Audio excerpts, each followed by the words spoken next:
নমস্কার, Bengali story world চ্যানেলের আরেকটি নতুন ভিডিওতে আপনাদের স্বাগত। আজকে আমাদের নতুন গল্প অনিশ দেবের লেখা ঠিক 10টায় ট্রেন এসেছিল।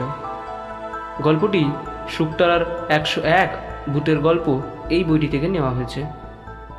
গল্প পাঠে আমি অয়ন এবং নানা চরিত্রে অর্পণ। শুরু হচ্ছে আমাদের গল্প ঠিক 10টায় ট্রেন এসেছিল।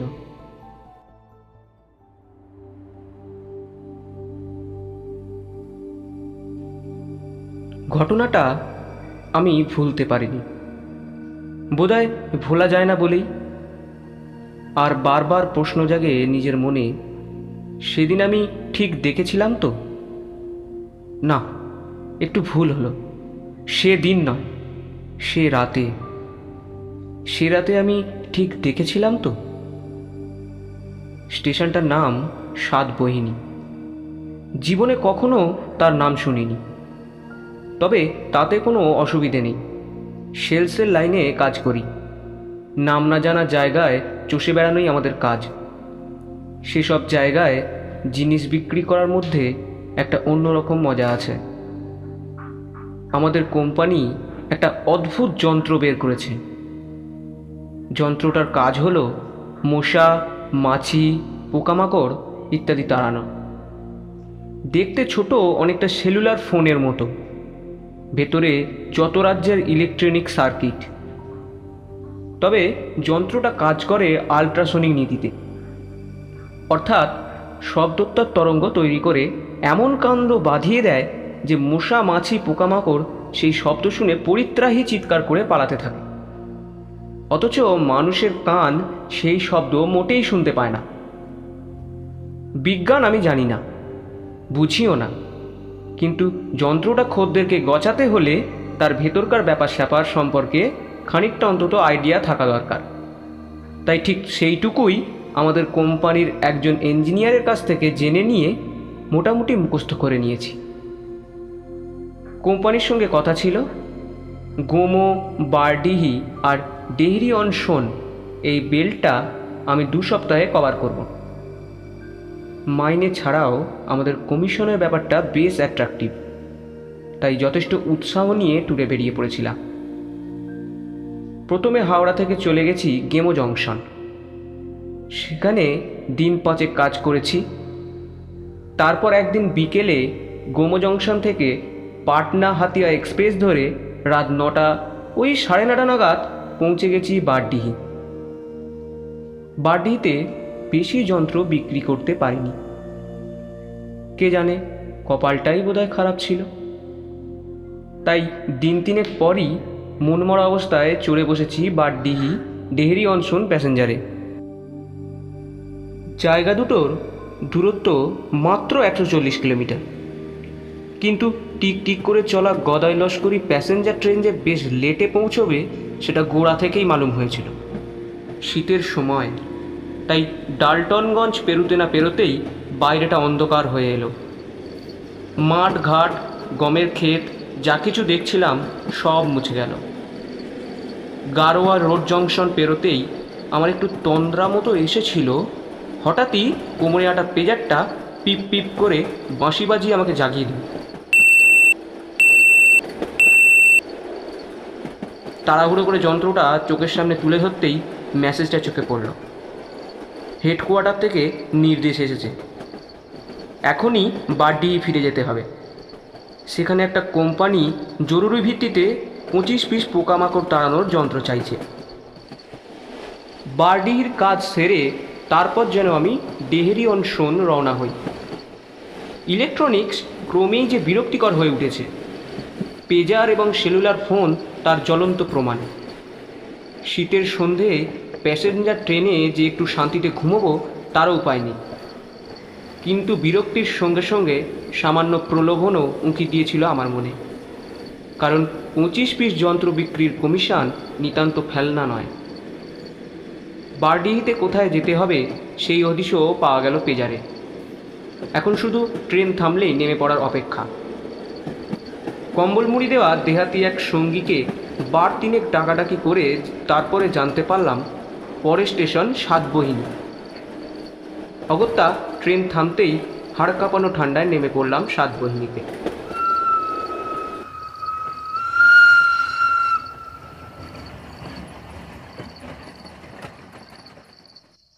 সাত বোনের কোনো কাহিনী থেকে নিশ্চয়ই এই স্টেশনের নাম রাখা হয়েছে কিনা কে জানে। তবে যেখানে আমি নামলাম তা স্টেশন না শ্মশান বোঝা দায়। আমার সঙ্গে একটা হাত ব্যাগ আর একটা বিশাল ভারী সুটকেস। সুটকেসে রয়েছে আমাদের তৈরি যন্ত্র ইনসেক্ট সেন্টিনেল, যাকে আমরা সংক্ষেপে আইএস বলি। শীতের ভারী বাতাসে করুণ হুইসেল বাজিয়ে ট্রেন ছেড়ে গেল।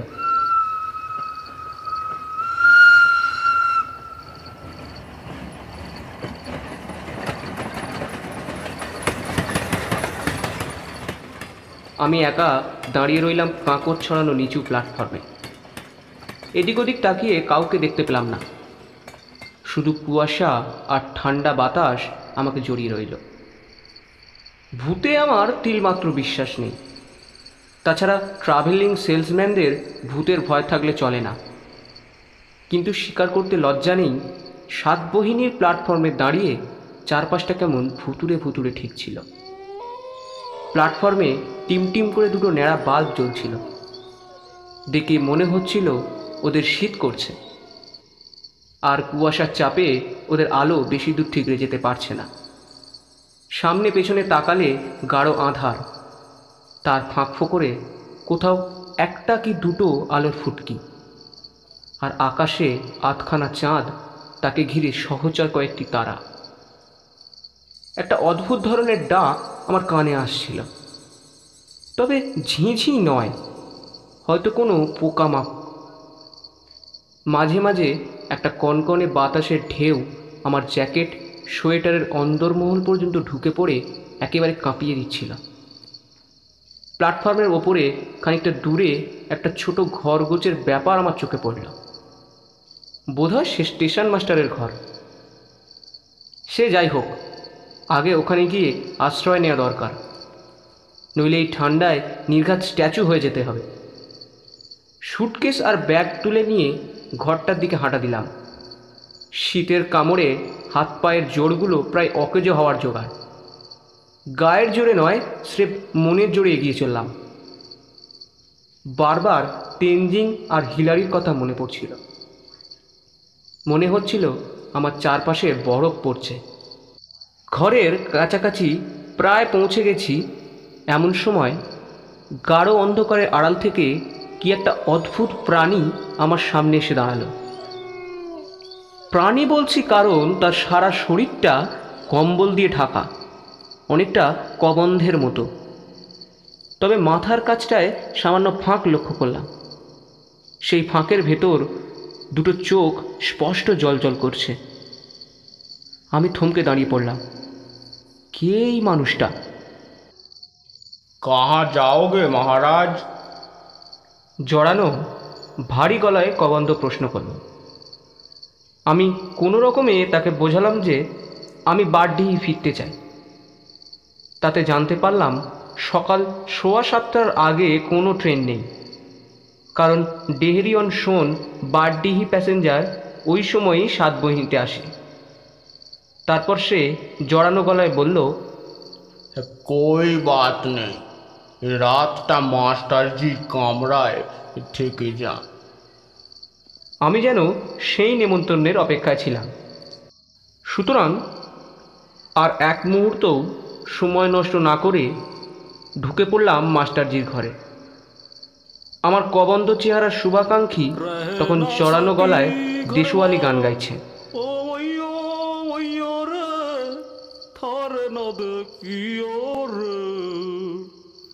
ভেজানো দরজা ঠেলে ঘরে ঢুকতেই কেমন অদ্ভুত একটা শিহরণ খেলে গেল আমার শরীরে। ঘরটা যেমন বিচিত্র তেমনই বিচিত্র ঘরের 3 জন মানুষ।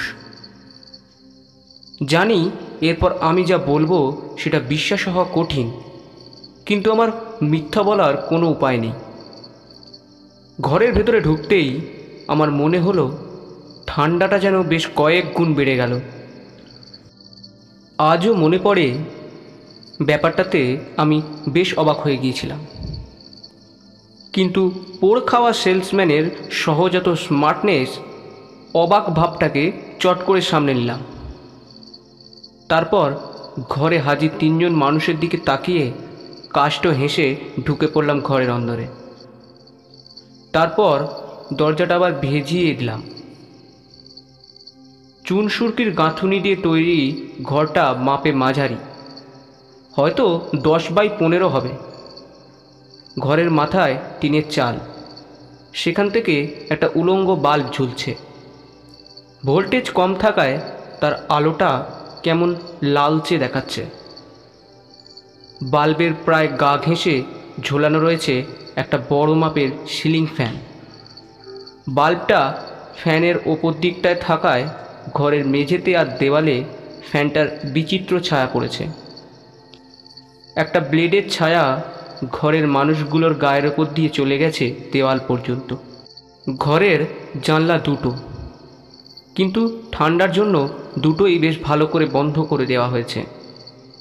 ঘরের বাঁদিক ঘেঁষে বেশ বড় মাপের চৌকো কাঠের টেবিল, তার একদিকে একটা সাবেকি চেয়ার, মাস্টারজির চেয়ার। তার পাশেই একটা যন্ত্র রাখা আছে, বোধহয় খবর পাঠানোর টরে টক্কা যন্ত্র। টেবিলে বেশ কিছু কাগজপত্র ডাঁই করে রয়েছে, তারই মাঝে একটা বড় মোমবাতি দাঁড় করানো, আর টেবিলের শেষ প্রান্তে একটা কালো রঙের ধুলো পড়া টেলিফোন। চেহারা দেখে মনে হয় না গত 5 বছরেও ওটা কখনো বেজে উঠেছে। টেবিলের এপাশে আরও দুটো চেয়ার, কাঠ, পেরেক আর টিনের পাত দিয়ে যথাসাধ্য তাপ্পি মারা। তারই একটার হাতলে একটা নস্যি রঙের কম্বল ভাঁজ করে রাখা। কম্বলের কাছাকাছি কয়েকটা মশা উঠছে, পিনপিন করে শব্দ হচ্ছে তার। ঘরে 3 জন মানুষ এক কোণে গোল হয়ে দাঁড়িয়ে নিজেদের মধ্যে চাপা গলায় কথা বলছিল। তাদের ঘিরে সিগারেট অথবা বিড়ির ধোঁয়া উঠছিল। আমার কাষ্ঠ হাসির উত্তরে একজন উষ্ণ অভিনন্দন জানালো আমাকে। आइए साहब आइए, बेफिक्र रहिए, ट्रेन टाइम पे आ जाएगी। কথায় বোঝা গেল এই ঘরটা বেশ কিছুদিন ধরেই ওয়েটিং রুমের ভূমিকা পালন করছে। দিনে না হোক অন্তত রাতের বেলায়, নইলে আমাকে দেখা মাত্রই ট্রেন সময় মতো এসে যাবে এ কথা ঘোষণার মানে কি? শীতের প্রকোপ বেড়ে উঠতেই বেশ খানিকটা অবাক হয়েছিলাম, কিন্তু তার চেয়েও বেশি অবাক হলাম ঘরের মানুষগুলোকে দেখে। আগেই বলেছি ভূতের ওপর আমার বিন্দু মাত্র আস্থা নেই, কিন্তু এই 3 জনকে দেখে মোটেই চোর ডাকাত বলে মনে হচ্ছিল না। কিন্তু তা সত্ত্বেও আমি অবাক হলাম, কারণ 3 জনের পোশাক আশাক একেবারে 3 রকম। মানে দেখে বোঝাই যাচ্ছিল এই 3 জনের শিক্ষা, দীক্ষা, রুচি, সচ্ছলতা এসবের মধ্যে কোনো মিলই নেই। অথচ ওরা 3 জন কাছাকাছি গোল হয়ে দাঁড়িয়ে বেশ ঘনিষ্ঠভাবে কথা বলছে। প্রথম জন, যিনি আমাকে অভ্যর্থনা জানিয়েছিলেন, হঠাৎই টেবিলের কাছে গিয়ে সাবেকি চেয়ারটায় বসে পড়লেন। অর্থাৎ তিনিই বোধহয় মাস্টারজি। তার পরনে গরম কাপড়ের তৈরি কালচে রঙের প্যান্ট, গাঢ় সবুজ সোয়েটারের ওপর ঘন নীল রঙের প্রিন্স কোট এঁটে বসেছে। চেহারা মোটার দিকে হওয়ায় কোটটা মধ্যপ্রদেশ বরাবর যথেষ্ট ফুলে রয়েছে। কোটের পকেট থেকে উঁকি মারছে দোমড়ানো মোচড়ানো একটা রুমাল, আর 2 আঙুলের ফাঁকে জ্বলন্ত সিগারেট। মাস্টারজি রং ময়লা, গলায় মাথায় মাফলার, গোলগাল মুখে বয়সের ভাঁজ, ঠোঁটের ওপরে কাঁচা পাকা ঝাঁট গোঁফ, ভুরোজোড়া প্রায় গোঁফেরই আত্মীয়। মাথার যেটুকু দেখা যাচ্ছে তাতে বোঝা যায় ভদ্রলোকের অবস্থা একরকম ইন্দ্রলুপ্ত। মাস্টারজি শব্দ করে নাক টানলেন কয়েকবার, তারপর পকেটের রুমাল দিয়ে নাকটিকে বাগিয়ে ধরে কষে ঝাড়া দিলেন 2 বার। রুমাল পকেটে রেখে সিগারেট দুটো টান দিয়ে একটু সামলে নিয়ে আমাকে হিন্দিতে বললেন, বসুন, ওই চেয়ারটায় বসুন। হাতলে কম্বল ঝোলানো চেয়ারটিকে পেরিয়ে আমি পরের খালি চেয়ারটার কাছে গেলাম। হাতের সুটকেস ও ব্যাগ মেঝেতে নামিয়ে রেখে বসে পড়লাম চেয়ারে। প্রায় সঙ্গে সঙ্গেই ঠান্ডায় শিউরে উঠলাম। পাশের চেয়ারের কম্বলটা আমার গায়ে দিতে ইচ্ছা করল, কিন্তু কার না কার কম্বল গায়ে দেওয়া ঠিক হবে না ভেবে চুপ করে বললাম।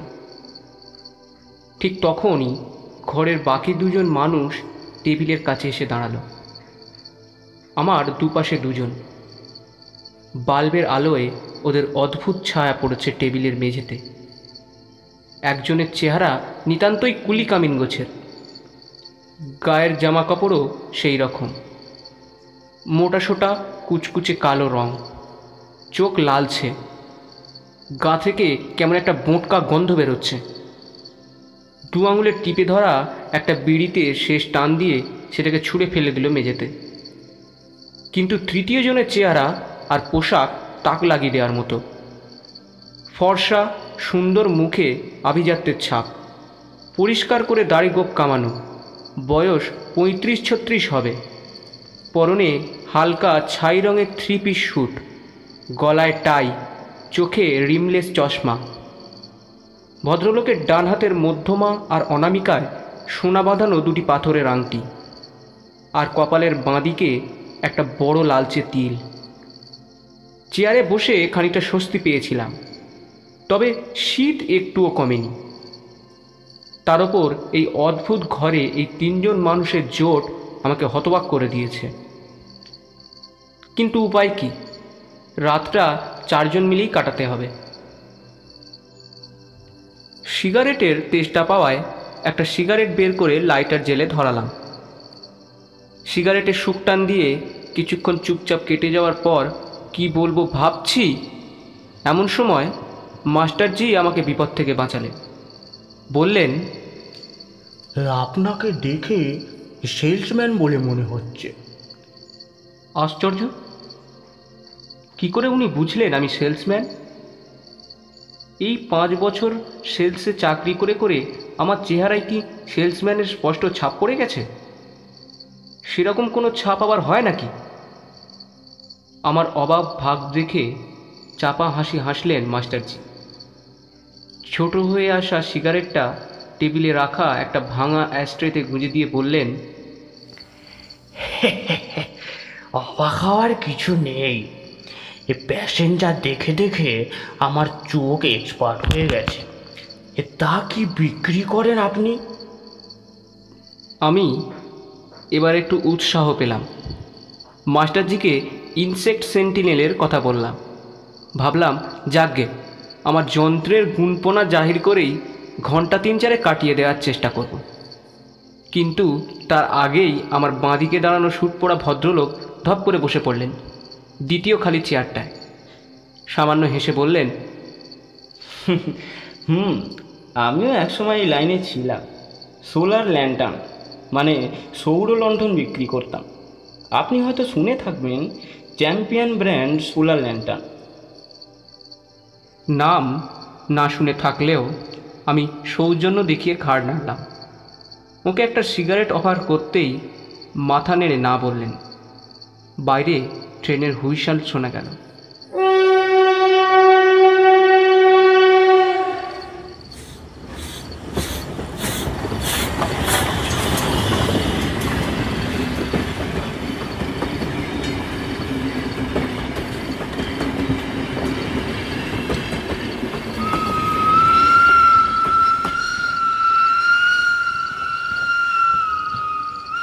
ঘটাংঘট শব্দ তুলে ঝড়ের বেগে ছুটে গেল কোনো এক্সপ্রেস ট্রেন।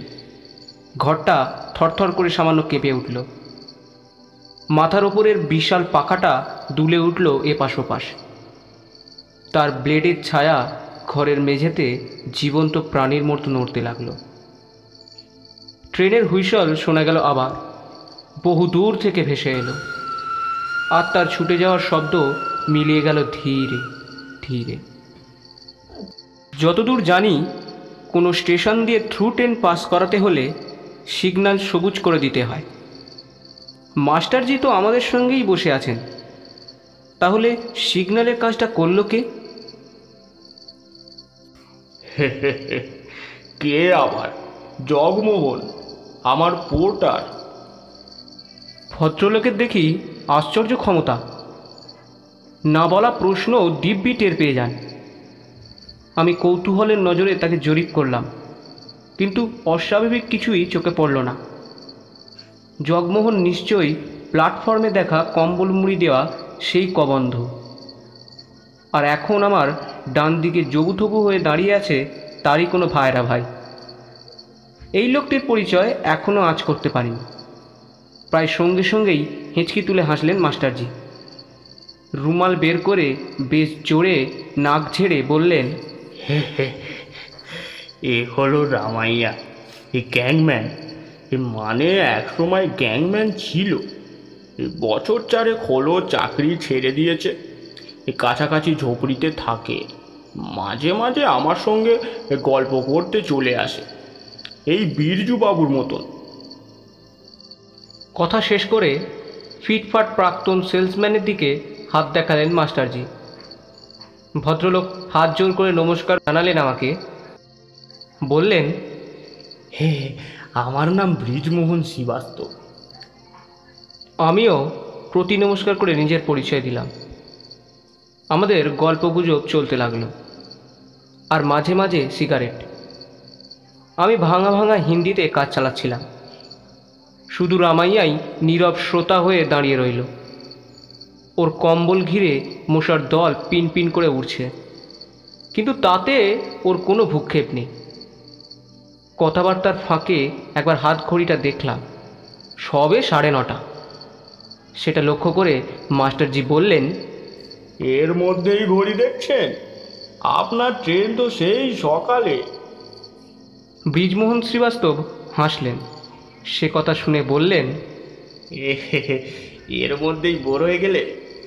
আমাদের বোর হলে চলে না, আমাদের ট্রেন আসবে সেই রাত 10টায়। আমাদের মানে কাদের? ব্রিজমোহনের সহযাত্রী কি কেউ আর রয়েছেন? তাছাড়া রাত 10টায় কোন ট্রেনই বা আসবে? কোথায় যাওয়া ট্রেন? একটা শীতের ঢেউ পাক খেয়ে গেল আমাকে ঘিরে। শ্রীবাস্তবের মুখ চোখ কেমন অদ্ভুত লাগছিল। যখন উনি কথা বলছেন, হাসছেন, তখন সব কিছু ঠিকঠাক মনে হলেও ওর চোখ জোড়ায় কোনো রকম ছায়া পড়ছে না। চোখ দুটো যেন মরা কই মাছের মতো তীক্ষ্ণ অথচ প্রাণহীন। হঠাৎই আমার কোমরের কাছ থেকে পিপ পিপ শব্দ উঠল। আবার সেই হতচ্ছাড়া পেজার। দেখি এবার কি মেসেজ পাঠালো হেডকোয়ার্টার। শ্রীবাস্তব এবং মাস্টারজি প্রায় একসঙ্গেই বলে উঠলেন, কি পেজার নাকি? আমি মাথা নেড়ে বললাম, হ্যাঁ। তারপর যন্ত্রটা কোমর থেকে খুলে নিয়ে ধরলাম চোখের সামনে। মেসেজ রিসিভ করতে গিয়ে অবাক হলাম। কোথায় মেসেজ? শুধু সারি সারি জিজ্ঞাসা চিহ্ন ফুটে উঠেছে পেজারে। বহু কষ্ট করেও ওই অদ্ভুত মেসেজ আমি পাল্টাতে পারলাম না। মাস্টারজি টেবিলের ওপারে আমার ঠিক উল্টো দিকে বসে আছেন। পেজারের মেসেজ কোনো মতেই ওর দেখতে পাওয়ার কথা নয়, কিন্তু উনি গলা খাঁকারি দিয়ে বললেন, ইলেকট্রনিক যন্ত্রপাতি কখন যে কি করে বসে কোনো বিশ্বাস নেই। তবে ওই জিজ্ঞাসা চিহ্নই জীবনের সার কথা। তুলসীদাস বলে গেছেন, মায়া ছায়া একসি বিরলা জানে কই, ভগতাকে পাছে লাগে সম্মুখ ভাগে সই। মানে মায়া আর ছায়া একই। শেষটা উনি বিড়বিড় করে কী যে বললেন কিছুই বুঝতে পারলাম না। অবশেষে ক্ষান্ত হয়ে পেজারটা আবার গুঁজে রাখলাম কোমরে। রামাইয়া ফোঁস করে একটা দীর্ঘশ্বাস ফেলল। বোটকা গন্ধটা আমার নাকে এসে ঝাপটা মারল। আমার গা গুলিয়ে উঠল। অথচ বাকি দুজন দিব্যি নির্বিকার। ওদের দেখে মনে হচ্ছে ওরা যেন কোনো একটা ঘটনার জন্য অপেক্ষা করছেন, ট্রেনের জন্য নয়। অবশ্য মাস্টারজি ট্রেন ধরার কথাও নয়।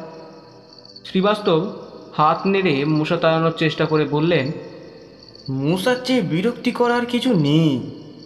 গায়ে কামড় না বসেও যদি আশেপাশে ওড়ে তাহলেও বিচ্ছিরি লাগে। আমি আবার একটা ছুতো পেয়ে একেবারে পাক্কা সেলসম্যানের কৃত্যতায় ঝাঁপিয়ে পড়লাম।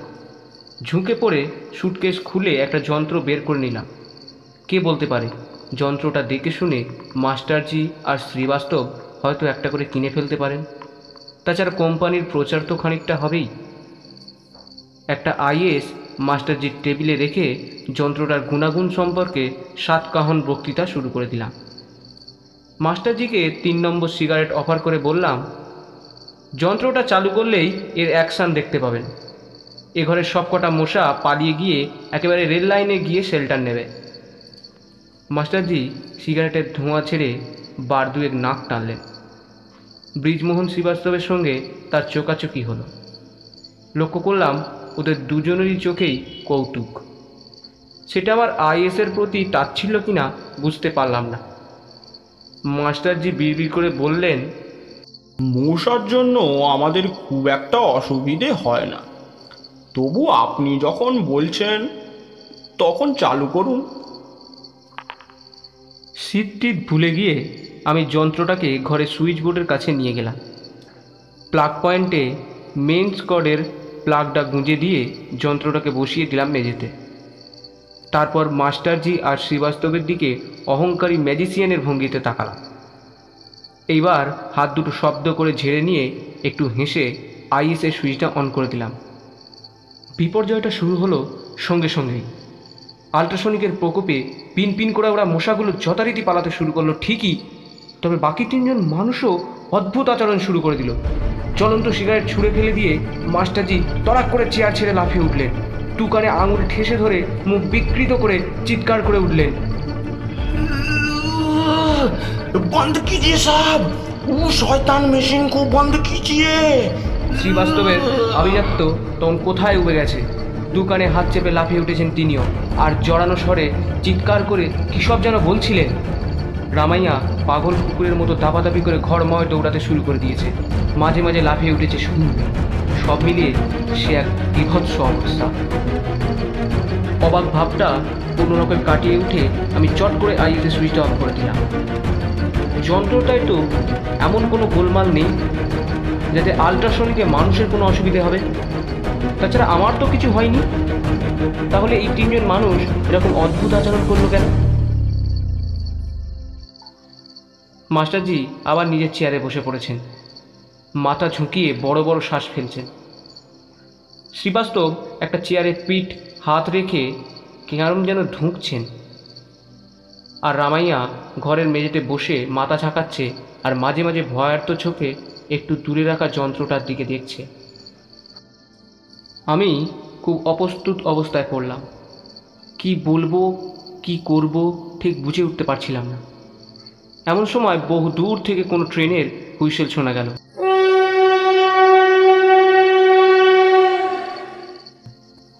হুইসেলের শব্দটা অনেকটা আর্ত চিৎকারের মতো শোনালো, আর ঠিক তখনই ঘরের সিলিং পাখাটা অতিকায় পেন্ডুলামের মতো ধীরে ধীরে দুলতে শুরু করলো।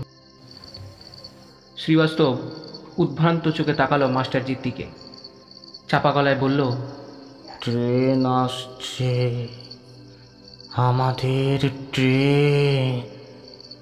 মাস্টারজি চেয়ার ছেড়ে উঠে দাঁড়ালেন, সোয়েটারের কোট টেনে টুনে ঠিকঠাক করে নিলেন, যেন এখনই কোথায় বেরোবেন। আর রামাইয়া তার ক্লান্ত দেহটাকে ভাঁজ ভেঙে কোনো রকমে দাঁড় করালো।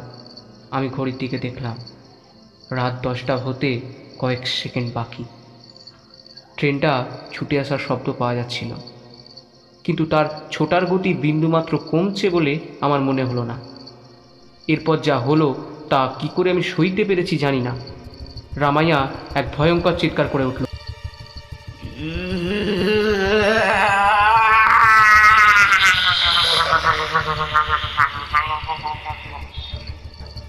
চোখের পলকে ওর মুখ মাথা ছিন্ন ভিন্ন তরমুজের মতো ফেটে চৌচির হয়ে রক্ত ছিটকে গেল চারপাশে। অথচ ওর কবন্ধ দেহটা তখনও সোজা হয়ে দাঁড়িয়ে। আমার হাত পা থরথর করে কাঁপতে লাগলো। নিজের চোখকে বিশ্বাস করতে পারছিলাম না। তখনও জানি না এরকম অবিশ্বাস্য ঘটনা আরও ঘটবে। রামাইয়ার পর শ্রীবাস্তবের পালা। ওর চিৎকারটা অনেকটা ঘাড় মটকে দেওয়া মুরগির মতো শোনালো, আর পাটকাঠি ভাঙার মতো মড়মড় শব্দ হয়ে ওর পেটের ওপর আড়াআড়িভাবে তৈরি হয়ে গেল একটা বীভৎস ক্ষতচিহ্ন। সুন্দর পোশাক আশাক রক্তে ভেসে গেল। প্যান বেয়ে রক্তের ঢল গড়িয়ে পড়তে লাগলো মেঝেতে।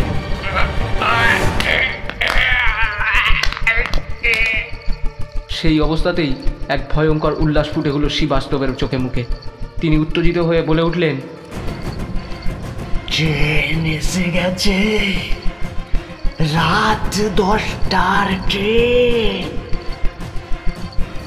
মাস্টারজি হাসলেন উন্মাদের হাসি।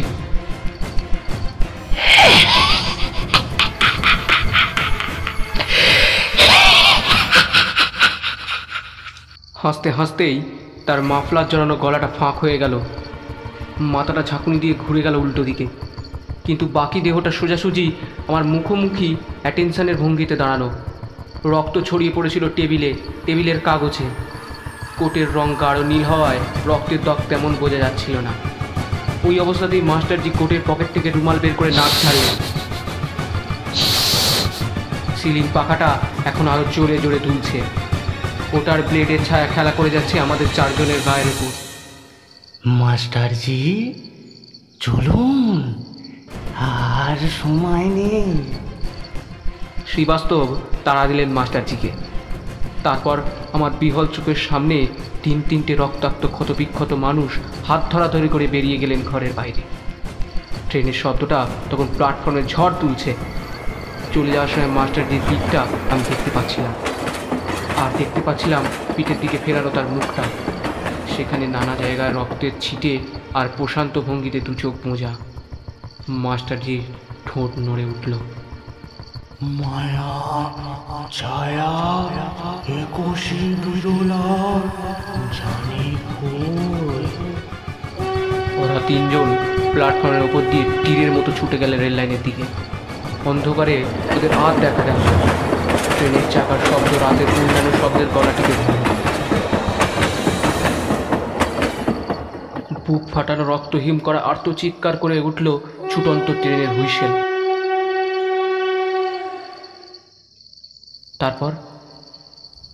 তারপর সব চুপচাপ। শীতের বাতাস আর মশার পিনপিন শব্দ ঘিরে ধরছিল আমাকে। তার একটু পরেই বোধহয় আমি ঘরের কাছের দরজায় টলে পড়ে গিয়েছিলাম। পরদিন বারডিহির ট্রেনে যখন উঠলাম তখনও পুরোপুরি সুস্থ হইনি। পোর্টার জগমোহন আমাকে ট্রেনে তুলে দিয়েছিল। ওর কাছেই শুনেছি রাত 10টার ওই এক্সপ্রেস ট্রেনের তলায় গত 5 বছরে 3 জন সুসাইড করেছে। মাস্টারজি, ব্রিজমোহন শ্রীবাস্তব আর রামাইয়া। যখন বেঁচে ছিল তখন ওরা কেউ কাউকে খুব একটা চিনত না, কিন্তু মারা যাওয়ার পর কোনো রাত্রে ওরা 3 জন দেখা দেয় ওই ভাঙাচোরা ঘরটায়। তারপর একসঙ্গে ঝাঁপ দেয় ওই ভুতুরে এক্সপ্রেস ট্রেনের তলায়। এসবই জগমোহনের গা সওয়া হয়ে গেছে। তবে ট্রেনটাকে সে কখনো চোখে দেখেনি, শুধু তার শব্দ শুনেছে।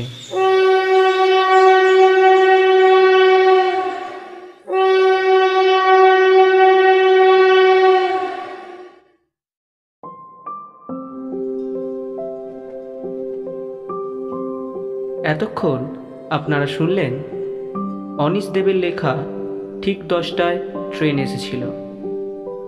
গল্পটি ভালো লাগলে অবশ্যই লাইক করবেন, কমেন্ট করবেন এবং আমাদের চ্যানেলটি সাবস্ক্রাইব করবেন। নমস্কার, দেখা হচ্ছে পরের ভিডিওতে।